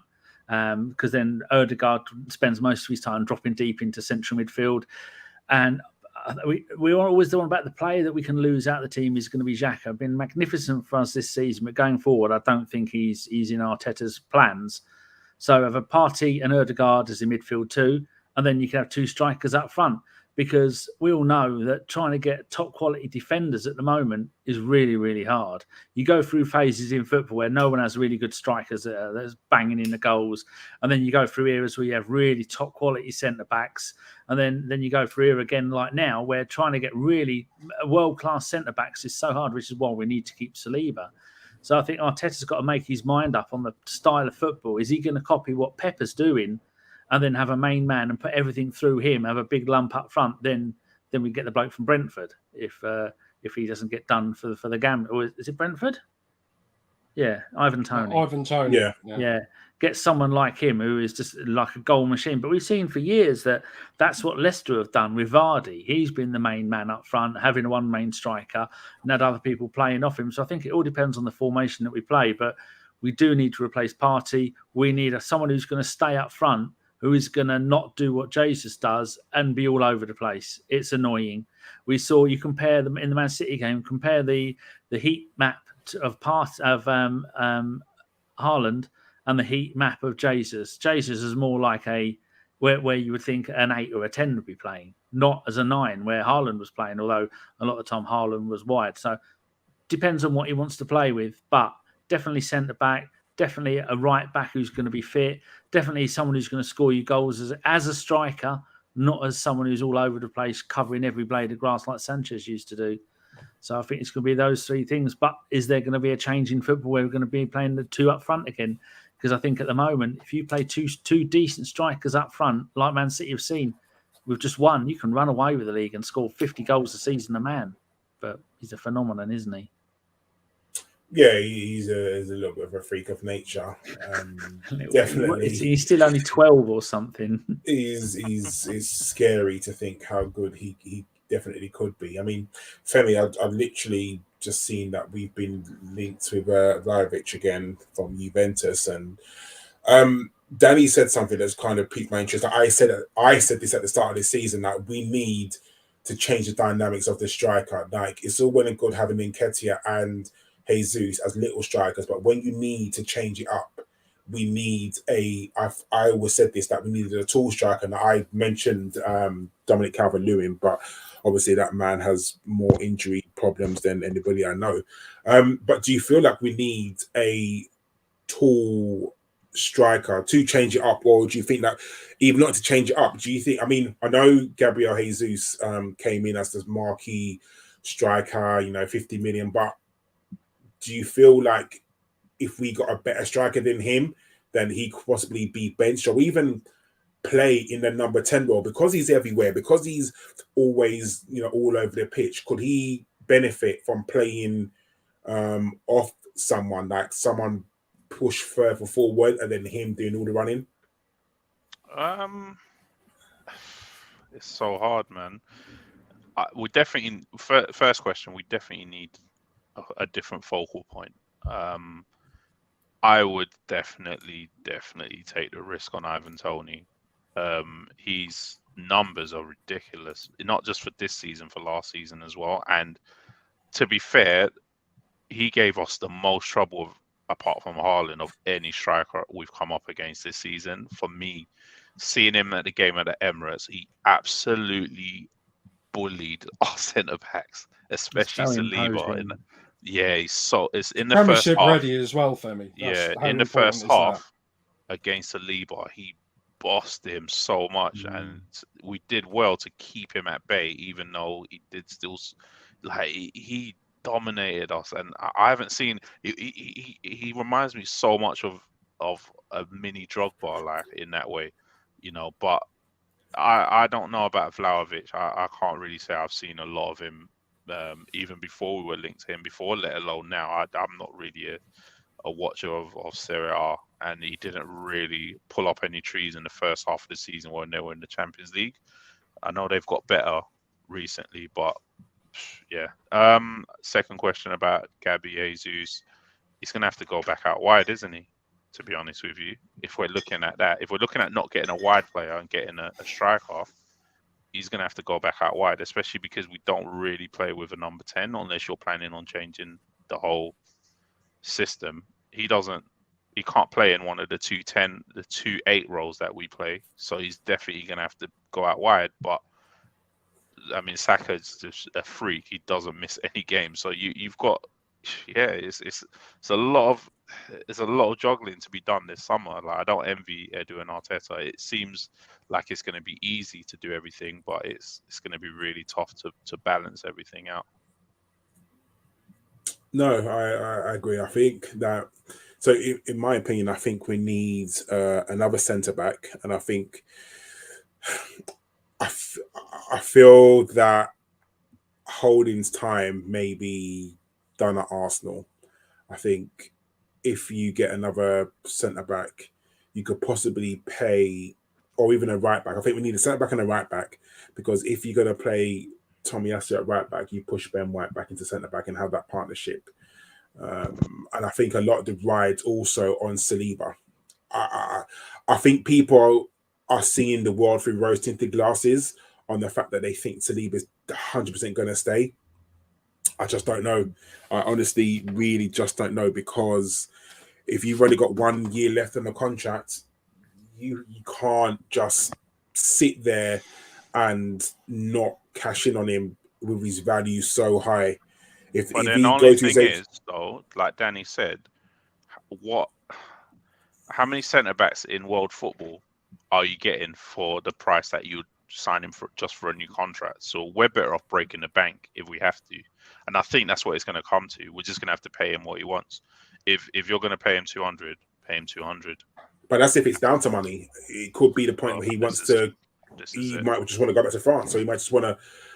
When your nose has been turned, like if Real Madrid have sniffed around your agent and they said, "Do you know what, we will come in for you, you know, just don't sign another contract." If his head's been turned by another club, then, and I'm not saying this has happened, there's no indication that it has happened, no idea. Like, but if it does happen and another club has said, "Oh, we come in for you," like, you know what I mean? Like, and if you know, the little boy in him says, "I've always wanted to play for Real Madrid, I've always wanted to play for PSG," or whoever it is, like, that could happen. So I just don't know. I think, as much as I love him, I think we need to move away from Granit Xhaka. I think we need 2 new centre backs. I think Thomas Partey, for as good as he's been, and I don't just want to throw him on the scrap heap. I think we need to improve. I think we definitely could improve off Granit Xhaka, 100%. I think there is a Thomas Partey replacement out there that could possibly be better. You know, there's so much talks of so many centre midfielders around. You know, there's talks of Declan Rice, there's talks of Caicedo, there's talks of the guy from Southampton, I can't remember his name. I've seen, no, not Ward-Prowse, begins with L. It's funny though, isn't it, how we go through phases. A while ago there was no good goalkeepers, then Wenger couldn't buy a decent DM for a decade, now there's loads of them. And then strikers you couldn't find one that would get you 30 goals a season, now there's loads, and now there's no centre-backs. It's just weird how it goes in circles. There's no time when you're going to, almost like you have to, like Man City doing, stockpiling them, like Chelsea are doing. The only thing I will say is that I think our window or our shopping cart will be a little bit better. Like where we were shopping in Aldi, I think we can now afford to go to Waitrose just because we're in the Champions League now. So I feel like where we shop now will be a little bit different. Because we will have that Champions League money and we will have the competition, so we can then say to a player, you know, come and play in the Champions League, and they might be more willing to come to us. So I feel this summer is going to be a big summer, and I think we'll do it on another podcast. We'll talk about the outgoings, because I feel like we'll mention it quickly today. There's Femi put it in our group that Ornstein said that Coutinho is not wants to leave Arsenal because he doesn't want to play on loan again. He wants to go out and get first team opportunities. So that's something again to look at, because I thought that Coutinho would be in and around the first team next season. But if Arteta doesn't have him in his plans, then he's obviously going. And I think that was obviously leaked today. He's probably his agent, so we can get in the shop window so people can start having a look at him the last couple of games of the league, of the Blackpool's league, so that they can have a look at him to see how he plays. Because I'd be sad to see him go, but if we can get players that are better than him and just not stockpile players, if he's not in the first team, then we have to let him go. I mean, Nick, what do you think? I know Patino, there's been a lot of talk of Patino about his potential, but we haven't really seen what he can do in an Arsenal shirt. And I know, people get sentimental about Hey Lamb boy leaving, and plus there's been so much talk about him. But I don't want to use the word bother because we don't want to lose like a good academy product. But are you sort of concerned about him wanting to go and play for another club? No, I think he knows where he's going to play and where he's going to get football. I mean, we've bought Odegaard, and you think how young he's still only, 23, 24, and he's our captain, so he's not going to drop him for him. And where else is he going to play? I mean, probably not going to drop him for Partey because he's not that type of player. Xhaka is also still not that type of player because he's quite a small player. And they're talking about us possibly buying Declan Rice. So we're now getting all our knickers in a twist, worrying about who's going where, which, hilariously, all of this stuff has probably all been agreed 2 months ago. And everyone knows where everyone's going. Saliba knows where he's playing. Arsenal know who's coming in instead of Saliba if he's going. And it's all done. I mean, Patino, yeah, we want one of our, our lads to come through and do well. But if there's no space for him in the squad and he's not going to start football, then it's best that he go out and possibly, if we're selling, we could put a buyback clause in. It's probably the best we could do. That could be best for him and best for us, because can we force him into the starting 11 next year? I don't think we can force him in anywhere. I don't even think he'd be first, second, third name off the bench either. He plays in the Wilshere role. Yeah, I mean, like you said, Danny, now that they're talking about everyone going back to 4-4-2 with two strikers, there's only two people in the midfield, not three. So, there's even less. So I think him best to go out and play football, and that's what I'd do. Put some sort of buyback clause or a sell-on thing. I said Cotty and Campbell said they'd like to see 4-4-2, not that they are. Yeah, but I mean, it keeps coming back. I mean, it wasn't like in the 80s, early 90s, everything went to 4-5-1, didn't it, for years? And then by the end of the 90s, everything was back to 4-4-2 for 4 years. And then what was it, 4-2-3-1? And I haven't got a clue what 4-3-3 under Arteta for a while. Yeah, that's what I'm saying. So it always comes back to the end. But yeah, I'm not that fussed because he hasn't done much in an Arsenal shirt. And if, like I said, that might just be his level, the Championship and things like that. I mean, personally, I think Nketiah should have been sold years ago. I mean, they were talking about people like Leicester offering money for him, like 15, 20 million. When we look at what we've had the last, 2-3 seasons, would we have been better off to sell him and buy someone else at the time? I think he would probably wish he'd have gone as well. It's nice to have the academy lads coming through, but it's sometimes it's a pipe dream. It's really difficult, isn't it?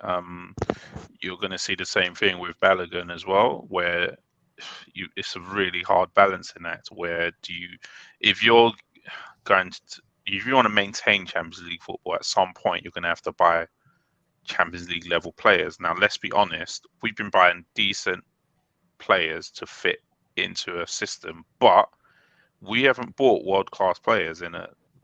Genuine world-class players. I know Gabriel Jesus is really, really top player. The last was Aubameyang, wasn't it?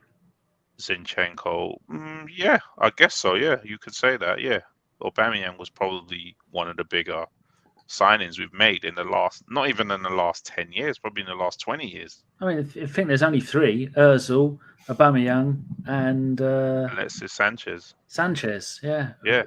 Even when you look on the Arsene Wenger, we were just picking up little gems here and there. Hoping for the best. Yeah, I think we're living in a time now where you have to be really smart with your signings. So if you're looking at, people think we're just going to rock up to West Ham and take their captain there and just walk in there and say, yeah, there's 80 million and yeah, just have him. It's not going to be that easy. I keep hearing people saying, oh, you should just take Caicedo and Rice. And I'm like, you tried to sign Caicedo for 80 million in January, and Brighton pretty much ridiculed Arsenal, and now he's signed a new contract as well. You think you're just going to walk into Brighton with 80 million and slap it on the table and say, give us your player? It just doesn't work like that in this league anymore. Especially if they get into Europe as well. Yeah, these teams have money the same way we have money. They don't have to sell these players unless they really want to.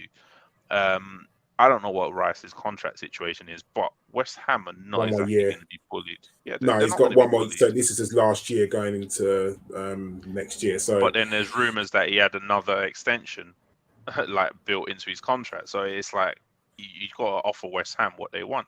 It is what it is, and like I love Edu. I love the job that they've done, but what they've done is manage the best of bad windows. If we're being honest, they've managed to get their second choices where the first choice is really difficult to get. Fair play for having tough choices, but at some point we have to start pulling off our first choice players that we want, not just going to the backup player. I feel like he has a problem getting his first choices over the line. I mean, maybe Gabriel Jesus was the first choice, and I commend him for that. But you look at things like Rafinha couldn't get over the line, Mudryk couldn't get over the line, Caicedo couldn't get over the line. So as much as you commend him for what he's done absolutely brilliant stuff for getting some of the players that we have got. I feel like he has to learn how to get the first choice, the star player, whatever you want to call it, over the line, and hopefully, now we've got Champions League football, will be able to do that. Danny, we're going to start doing some listeners' questions now. I'll hand over to you. Right, so Jackosaurus on Twitch, someone I also follow on the wonderful Twitter. For you, Karl says, I'm sure you've all heard the saying, a rising tide lifts all boats. This City team is obviously the best in the league and possibly the best in the world. They will continue to be exceptional, and I believe it will force other clubs to raise their games just to compete with Man City. Do you think English teams will come to dominate the Champions League in future? I see Arsenal reaching the quarters and the semi-finals more often now. But if you look at the semi-finals at the moment, or even the quarterfinals, I said it last time, we beat both. We beat AC Milan, we beat Inter Milan, we beat Benfica. I think there was a German side in there that we'd beat, and there was half the teams in the quarterfinals. I think we'd beat, and we'd give the two semi-finals, the two Milan teams, we'd definitely give them a run. But there's so few. That's a good point, though, Karl, isn't it? That we know the best league in the world at the moment is the Premier League. It pays the best money, has the best players nearly, and that's where the players want to go. So we're sucking all the best players out of the other leagues, and they're all going to come to the Premier League. So are other teams in the Premier League going to keep buying the best around the world to try and compete with Man City? It's hard because no one's got an unlimited pool of money apart from Man City and Newcastle and potentially Manchester United and Chelsea. So it's hard because as well as Arsenal are doing, we still live within a budget. We still are one of the clubs that adhere to the FFP. So we don't want to have no drama with UEFA at all or the Premier League. So as well as I think Arsenal are still a big draw, and I think being in the Champions League, it will be even more of a big draw for us to get players. I think it's always going to be hard to compete with the likes of Man City. I'm not saying that we can't, and I'm not one of these people who will just say, oh, we can't compete with Man City and just write it off, because we can. We have to. We've gone toe-to-toe with them, and if we, it's always you're one or two players away from having a complete squad. And if we did have, a few better players or a different mentality, or we didn't have an injury, we don't know where we would be. So I think that next season everyone's going to improve. If Manchester United go through, depending on who it is, they're going to spend copious amounts of money. They are. Hopefully, the Glazers leave them with a massive debt, so they can't. But I can see that they're going to spend money. They're going to have to. And as much as I hate it, Ten Hag has kind of got them playing well. Can Chelsea possibly be as bad as they are this season, depending on what manager comes in? There's talk of Pochettino, Marvel's Melu, I don't know. Who knows? You look at Liverpool, they need an overhaul. They need Liverpool need as many centre midfielders as we do.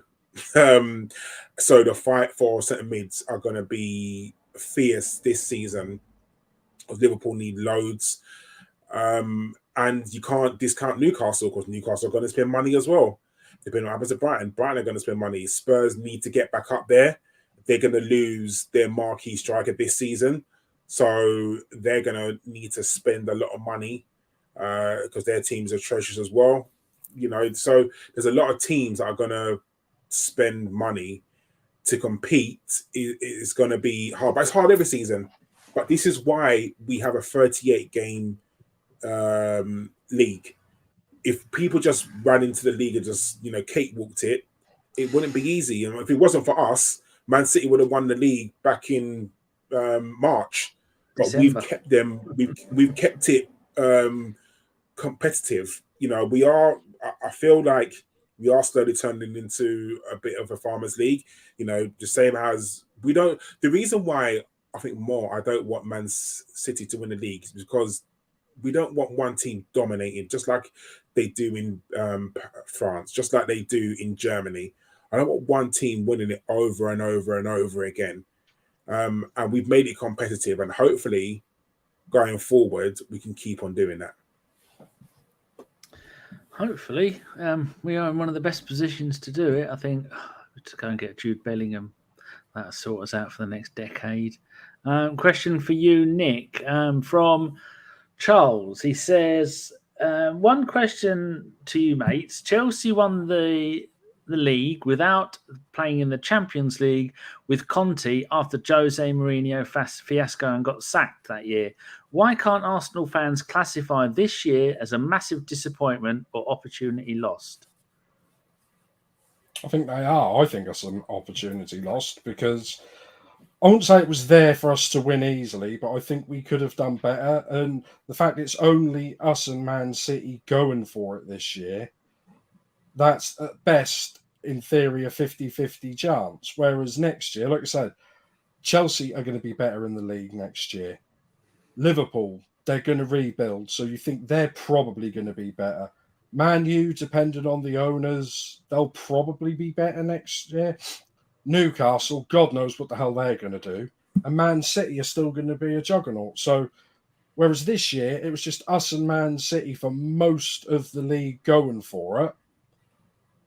Next year, I think we're going to just have a real scrap on our hands just to get top four. I honestly think it will be 4 or 5 teams really going for top four. I mean, from champions to 5th, it could be like 5-6 points next year. That's how tight that could be. And yeah, I do think this year is a massive disappointment. That's why I said in January, I wanted us to go a bit stupid and get another striker in, get another midfielder and get him in early. And that's why I was a bit disappointed because, we stopped for the World Cup at Christmas time. So we had loads of time to think about this and think this league is here for the taking if we really want to go for it. And bringing in Trossard, who's decent, Jorginho's okay for 6 months to a year. Did they really go all in on it? I mean, like I said, Jesus didn't. When did he get back? The end of March. Mm-hmm. Yeah, about 5 So we were. Yeah, so we were without our main striker for 4 months, January, February, March. And then he didn't really start playing well. So we could have gone all out and won this league, I think, if we or at least put more effort and showed a bit more about us as a football club to try and win this league. It was there for the taking. I mean, I don't think we've ever been favourites to win, and that's probably why. I mean, like I said, imagine if we'd have brought in another striker whose goals were on par with Trossard's assists. You know, if I mean, I'm not saying I'm picking out names from a hat, but you said, like when we bought Aubameyang in January. Imagine if we bought someone like him that made that impact in January. I know us all, oh, you can't do that. That's not Football Manager. I don't care about Football Manager. This was real life. It was just us and Man City going for the league. Liverpool are mid-table, or were mid-table. Chelsea are mid-table. Man United was sacking managers and doing terribly. You know, Liverpool are an aging side. It was there, and we didn't go for it. And next year, a lot of people thinking, oh, this is the process. We're a year ahead of where we're supposed to be. So next year we'll win the league. No, we won't. We won't win the league next year. Not a hope in hell. We will be in a top 4 scrap. And this time next year, we're going to be 3 or 4 points between us, you know, 3rd, 4th, and 5th. That's where we'll be next year. Somebody bookmark that. Is it not top 5 next season? Isn't it next season that it's changing? They won't never give us 5 Champions League places, mate. We should have had that. Well, we should have been having that for over 10 years, like how good the English clubs have been doing. They'll never give us extra, because who are they going to take it away from? Italy? France. Well, France haven't got 4, have they? No, they shouldn't have any. They're rubbish. Well, you're not wrong, but yeah, I just think that this is an opportunity lost. We could have gone for it, and I don't think Arsenal showed enough ambition and went all in and went for it. I think they could have done more in the last 3 or 4 months. But if you end up on 90 points, which we still could, there's only so much going for it that you can, isn't there?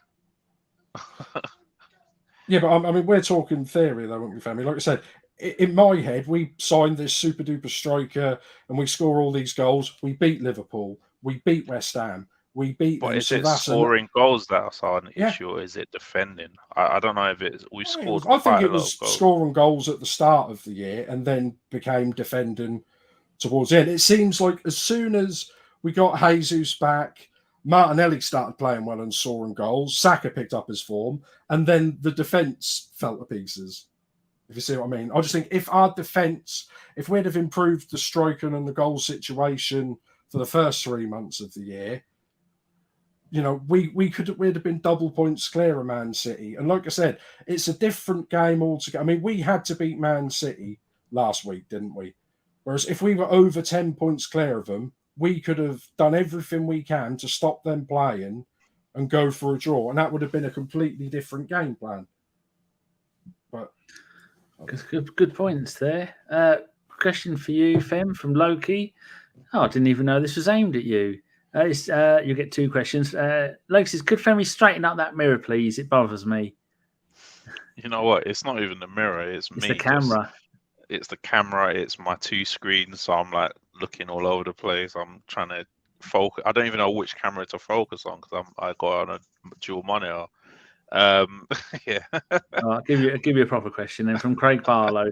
Would you take Ancelotti at Arsenal, and would you think he would challenge Pep? No, it doesn't make a difference who you have. Look at Jurgen Klopp at Arsenal. What difference does it make? I think Nick pretty much explained the Man City juggernaut. Sorry, my daughter's making noise. Should be in bed. The Man City juggernaut is steamed past Liverpool, and they've had probably 4 or 5 of their best seasons in the Premier League. So I don't think it makes a difference who you have in charge, unless you're willing to spend the kind of money that they're spending. And their fans have been coming out with all these silly stats about, we only spent this much this season, but then they don't add up all the other seasons that they've been spending. Unless you're willing to spend literally exactly 50 to 60 million on every single player on your squad, what difference does it? Doesn't going to make a difference. Like, we've come closest to them, and we're still not going to be close at the end of the day.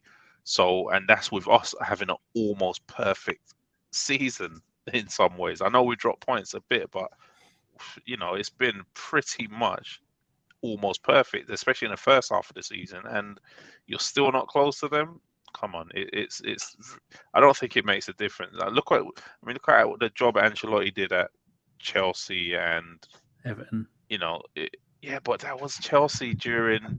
Not everyone was hitting 90 points or almost 100, 95, 94 to 100 points. Like that's crazy. Like it's unheard of even in the days when there were 22 teams in the league. I bet you there wasn't teams hitting 95 to 100 points. I'd love to see that actually. When did it used to be 24 teams? Was it before the Premier League or like the first season of the Premier League in the 90s? I doubt teams were getting 100 to 90 points. I need to check that actually. This is the latest. I know we've only got one more question, Karl, but I want to show you this thing that I was looking at. Share screen, Premier League winners by year. I've just found this wonderful table. So there you go. They had 22 team leagues in the first 3 seasons of the Premier League. Okay, so look at that. The first 3 seasons, you played 42 games. Yeah. The highest point was 92. So then even if you go back to Division 1, which was before this, teams weren't getting 90 to 100 points regularly. No, it just the wasn't. only time there's been look at the last 4 seasons, 93, 86, 99, 98, 100. And it looks like City are going to get 100 again. And 93. 94. And that's about the time when Man City really started to take off. And then look at Leicester, won the league on 81 points. We've got 75 at the moment. And Man United won the league in 10-11 with 80 points. Those days are never going to happen again. No. Anyway, I'll give you a link to that one because that's a really good website. Yeah, Karl, final question is for you from Spin in with a late question from Twitch. Surely we're on track with our 5-year plan. What benchmark should next year hold? I like that question. It's very good. Champions League qualification again. I think we need to be consistently qualifying for the Champions League 100%. And a trophy. I think we need a trophy. No matter what it is, even if it's the League Cup, FA Cup, something. We need something in the cabinet. So for me, the benchmark is definitely getting into the Champions League and some sort of trophy. Quick last one from Boy 10. I'll take this. How much time does Arteta get to try winning the league and the Champions League? Which trophies extend his stay? I don't think the Premier League or the Champions League is an aim for the owners. I just think top 4, make money, maybe the odd FA Cup. Anyone disagree? I think we're back to the Wenger years. Yeah, what you just said. The end of the Wenger years, which is make top 4, get the odd cup.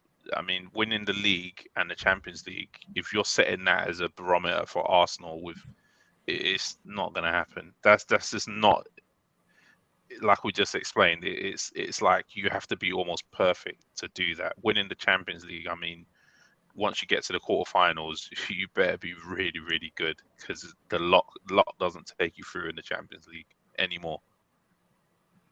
There we go, Karl, all done. Lovely.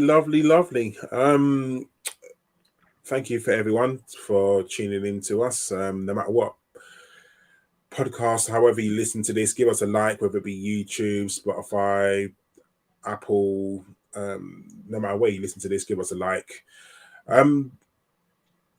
We play Chelsea tomorrow or today, whenever you listen to this, and hopefully we will be having a celebration with 3 points from them because I feel like we can beat them, we should beat them, and we will beat them. I will be seeing Femi tomorrow. Femi, I apologize in advance for the amount of swearing I'm going to do because if we don't win, I'm not going to be very happy. We will talk. Danny, thank you for being the butter monkey. Thank you for hosting. No worries at all. Nick, thank you very, very much for coming on. Yeah, cheers. I haven't been on for a while. I've enjoyed that. I won't enjoy it tomorrow if Aubameyang scores a hat-trick. I'll blame that all on you, Karl. I promise you that man is not scoring a hat-trick. If he scores a hat-trick, Chris is going to cut off all his hair. So it's definitely not happening at all. And Femi, thank you. And I shall definitely be seeing you tomorrow. Most definitely. I think you're sitting in my row or the row in front of me. So Oh, good. I will allow you, Femi, to buy me a Coca-Cola when we're at the Emirates because that's expensive there. Once again, thank you everyone for listening. That has been a Bergkamp Wonder, the Nassau podcast, saying thank you very much for listening.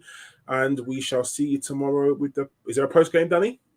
Preview about 6-ish with me and Stan, and a post-game with me and Deke 5 minutes after the game ends.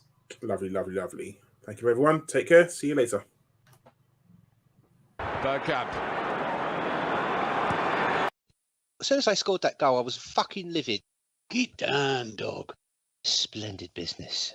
He nearly caught the bloody thing. What are you talking about? So I was just eating a full quiche. Well, you don't often see them at Ibs, so when you see them in the supermarket, they need to be swagged, microwaved immediately, and get the brown sauce on and bosh, Bob's your uncle. Never